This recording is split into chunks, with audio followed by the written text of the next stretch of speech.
এখানে দাসী আগে স্নান করে নিলে তারপরে সবাই একে একে করে নেবে আর সবাই স্নান করে গন্ডি কাটবে। একে একে সবাই, ওই যে দাসী স্নান করছে, দাসী স্নান করে উঠে আসবে, তারপরে একে একে সবাই উঠে স্নান করে গন্ডি কাটবে।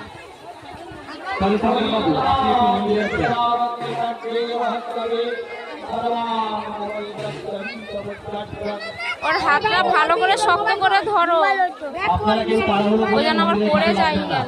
ওই আমার ছেলেকে নিয়ে নামছে, আমি তো এবছর গন্ডি কাটতে পারলাম না আমার অসুবিধার জন্য। যাও ডুবে নাও।